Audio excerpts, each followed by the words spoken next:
Hello and welcome to another episode of Community Connections. I am your host, Anna Orr, and today we are talking about substance abuse disorder.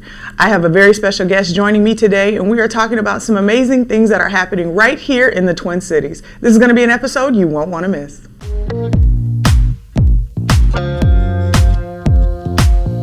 Nellie, I'm so excited to have you joining me here today. Can you please introduce yourself to our viewers and talk about the organization you are here on behalf of? Well, thank you for having me, first of all. Absolutely. So my name is Nellie Peterson. We're a nonprofit recovery organization that's been doing recovery-related services for 16 years.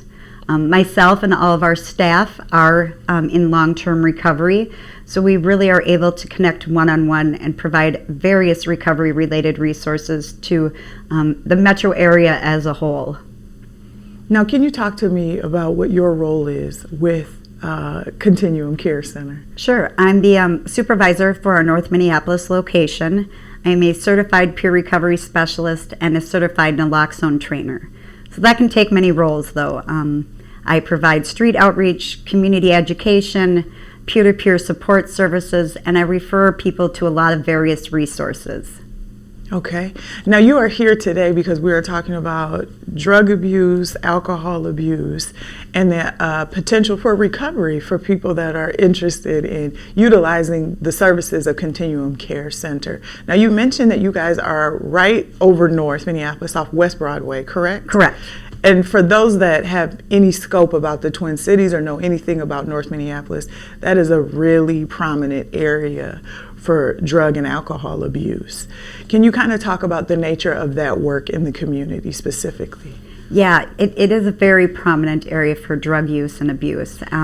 You can't really walk down the street without seeing some sort of vision of it. And it affects, the individuals, people within the community, and really society as a whole. So those are some of the ways in which we want to address it.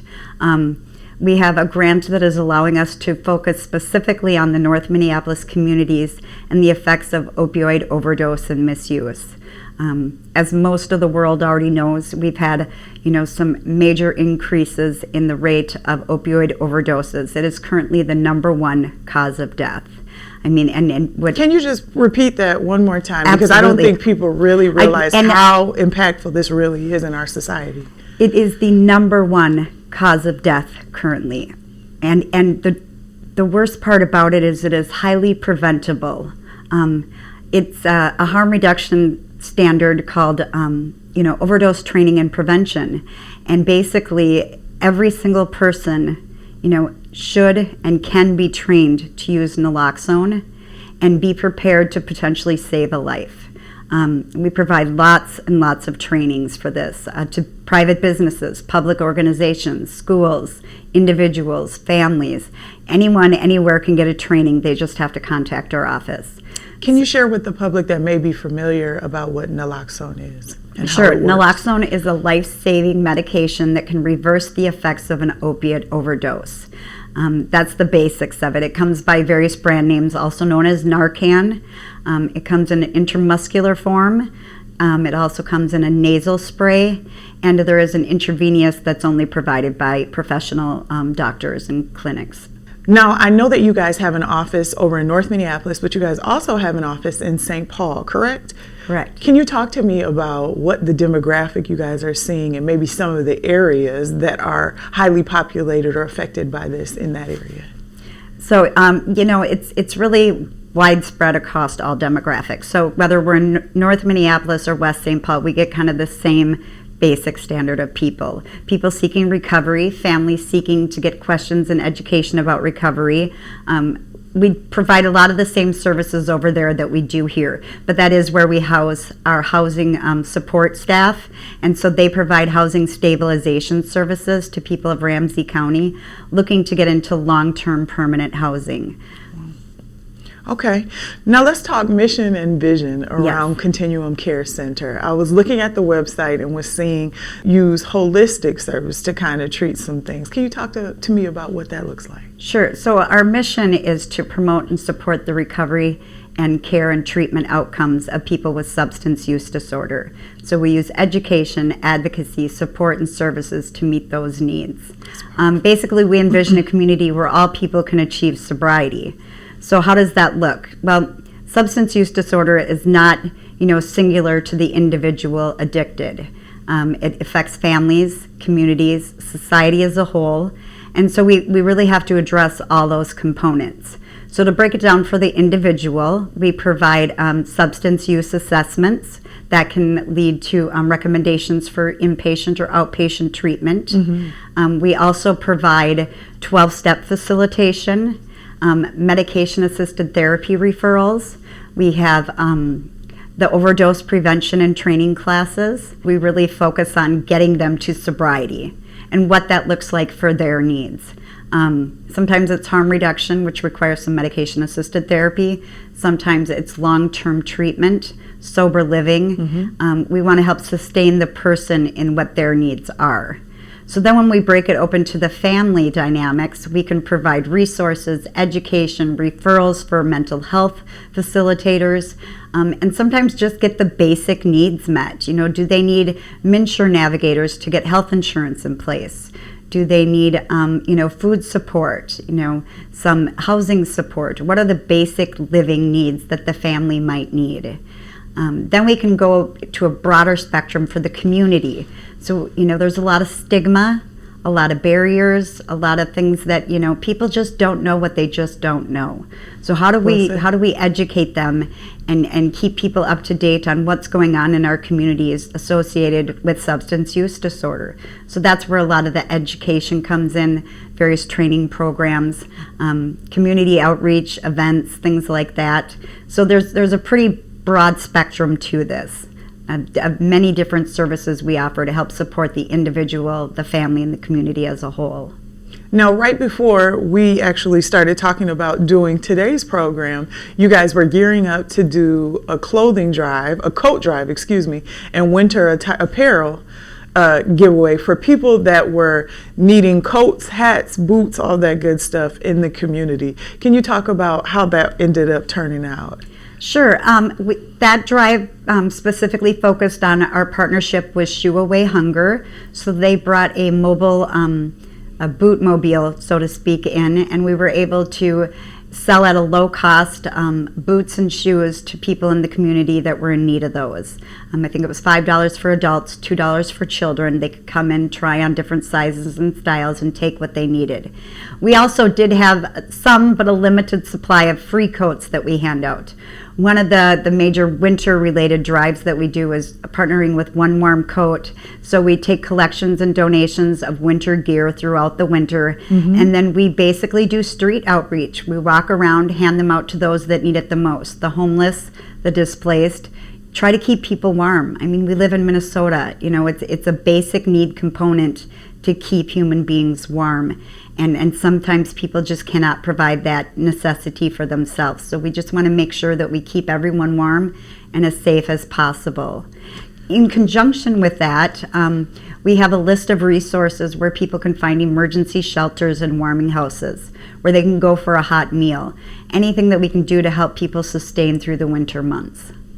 I think that's so important and so timely, seeing as we're just coming off the Halloween weekend and it already snowed once. Yes, it did. Yes, it did. And you're thinking, just the other day, there was no snow. So I think the earlier, the better, that we can ensure that we get as many people warm and able to find shelter as well as a place to get a hot meal is very necessary, not only just in the state of Minnesota, but period. Yeah, it's definitely. a necessity. I mean, it's a basic need. It's a basic human need that we all have the right to have warmth. And so any way that we can reach out and help provide that to people that are less fortunate, it's definitely a passion and a goal of ours. Now, this episode was really important to me because I was saying to you before we got started, I was looking in my community and I said, something is happening, something is shifting with substance abuse in my community. And I can't pinpoint specifically what I'm seeing, but there's a lot of people that are looking catatonic or maybe zombie-like, and I can't figure out what it is.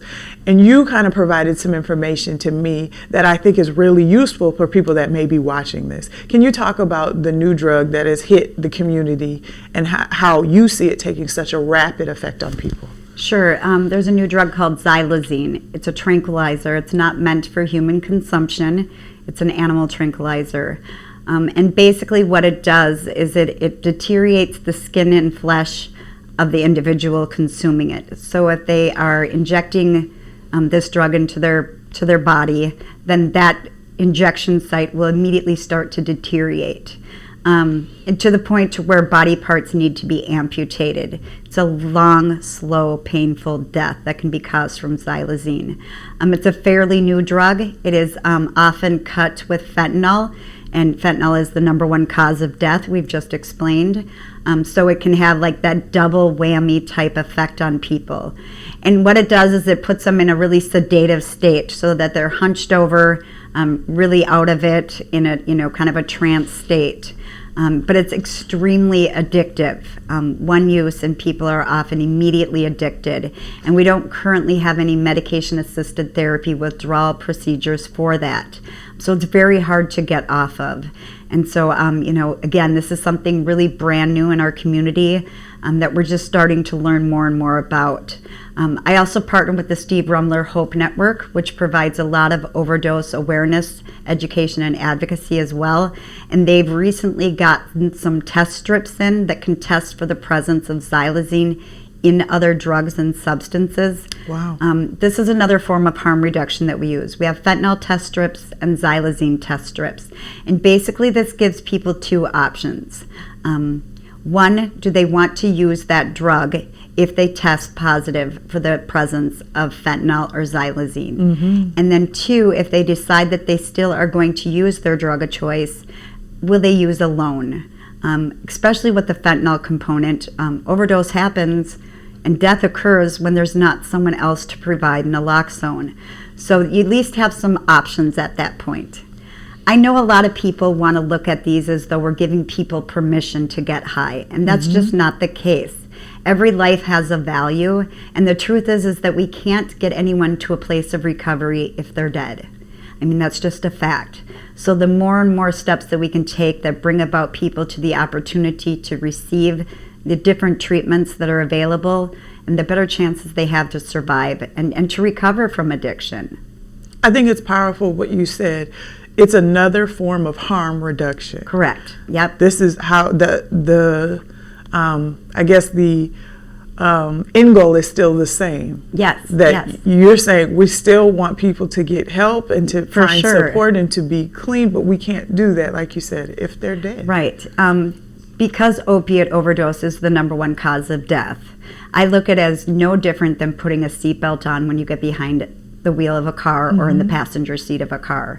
I mean, that's a harm reduction, strategy that we all use, we're required by law to use to prevent, accidents and death in a car.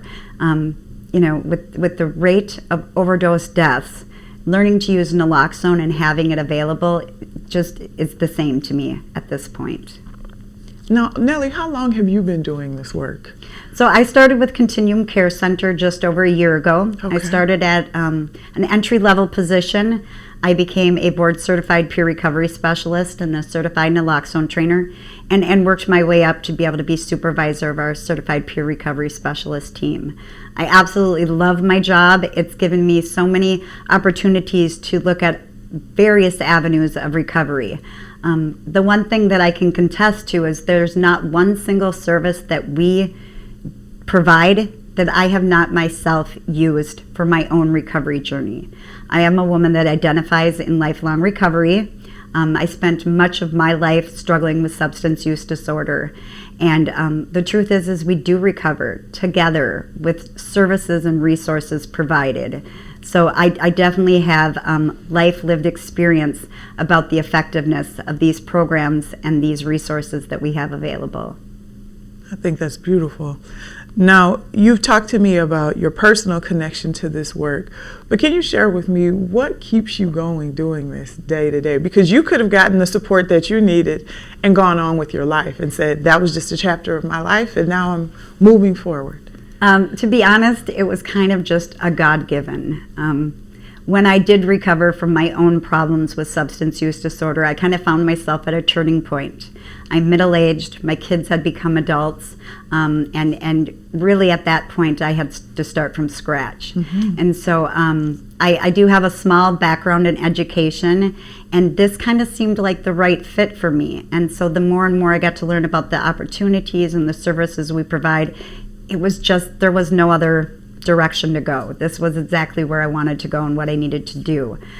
It does mean that I live, eat, and breathe recovery 24 hours a day, whether it's for someone else or for myself, because the one thing that we have to understand about substance use disorder is recovery from it is a lifelong process. So I get to spend my days helping people with their recovery goals, and then at night I focus on my own recovery goals. It's not something that we ever just, stop doing. So that's part of the drive for me. It keeps me mindful of where I was and where I don't ever want to go back to being. And there's nothing greater than when you see somebody kind of come full circle. I've had many clients where I've met them at their worst point on the streets with nothing, and then watch them go through the various steps and programs that we offer to become, perfectly functioning and contributing members of society. And so it's a really beautiful process to be a part of. Now, I know we've talked a little bit about this before we started airing. We were talking about how COVID has impacted substance abuse disorder. And I think people believe that because now that we are no longer sheltering in place, that there is still not a lot of people struggling in the shadows with substance abuse. Can you kind of speak to the nature of your job as you guys are still navigating people coming off from sheltering in place? Yeah, definitely. COVID was a really destructive period of time for people with substance use disorder. One, we believe that the opposite of addiction is connection. So when everyone was kind of forced to isolate, that really caused a lot of emotional and trauma-related consequences for people that struggle with substance use disorder. In recovery, we greatly encourage not isolating, connecting with other people, being active with other groups and fellowships to remain sober. So that really drove the numbers of people in active use up. It also limited the ability to go to treatment and to be involved with 12-step programs. A lot of them went to Zoom, but it's just not quite the same impact that in-person recovery process has. So we saw a very large increase in the number of people struggling with their disease, and so now it's just, you have to get to a point where people are ready to recover, and that period kind of drew out maybe some of the length of time that people stayed in their active use. And so you just got to kind of catch them at the right time, at the right moment, with the right resource, and then, support them as they go through that. So just, making sure everybody's aware of all the options that they have. I mean, we do live in the great state of Minnesota. We have a lot of resources for treatment, some of the best in the country. And we have a lot of government programs and healthcare options that can really support this process that, frankly, people don't just get everywhere else. And so take advantage of what we have here in Minnesota and really get a solid grounding for your future. I think that's well said. What is next on the horizon for Continuum Care Center as we wrap up 2023 and head into 2024? Yeah, we continue to really spread awareness about opiate overdose and how to prevent opiate overdose. So again, I'm going to encourage anybody that hasn't had a training yet to please contact our office. We will come and do this free of charge to businesses, families, anywhere. Ask questions. And continue to host events. These are some things that other people can help us, keep our message going. For Continuum Care Center, we're going to get really focused on that coat drive and getting the homeless and displaced individuals of our community with the warm winter gear that they need. So we're going to continue to do our warm coat drive and other essential winter gear items and get those out to the people that need them the most. Nellie, let us know how we can support the work of Continuum Care Center if we are not able to fiscally give or volunteer our time. Ask questions. Speak about what's going on in your communities. Get active with other organizations. We have a lot of different events that are free to the community that just provide a lot of education. Talk about stigma and how different communities view substance use disorder in different ways from each other. And then see how we can break down some of the barriers that keep people stuck in their disease. Everybody, everywhere, should be educated on the use of naloxone. That is the biggest way that you can reach out and support your community. I mean, it's a life-saving technique that is absolutely needed. And the only way we can keep the momentum going with that is if everyone is trained to use it. And lastly, as we head into the top of 2024, what is next on the horizon for Continuum Care Center? So with the winter months approaching, we plan to, keep working hard on our warm coat drive and to get those items distributed to the community and provide the shelter and warm meals for those people as well. We have various events that come up that people can be a part of and provide, the ongoing education and training seminars. So we provide, person-centered and individual-driven, peer-to-peer support plans. And so really it comes down to what does the individual want and need for their specific situation. So it's ever-changing, and we're just going to keep doing the great work that we've been doing in helping people recover from substance use disorder. I think that's beautiful. And lastly, for people that want to stay connected to the work that is going on at Continuum Care Center, can you provide us with social media handles, website information, and or a physical address for us if we wanted to actually stop by? So we're located at 1011 West Broadway, Suite 201 in North Minneapolis. And in St. Paul, we're at 1 West Water Street, St. Paul, Suite 210. You can contact me at my email, danelle@continuumcarecenter.com. They can give me a call. We have a website that's continuumcarecenter.org, and we have a Facebook page as well. So there's lots of different ways people can reach out to us. We have flyers posted around the community. So if anybody has any questions, they can reach out to me or any one of our staff members. Nellie, I'm going to have you look in that camera and just talk to viewers at home that may be dealing with substance abuse disorder or maybe on the edge and say, I don't know if I am or somebody in my network is, and I want to try and get them support. What would you say to them? Sure. So recovery starts with a conversation, where we can sit down and have one-on-one communication to figure out what the needs of the individual are and how we can support that person and their family. Opioid overdose is currently the #1 cause of death.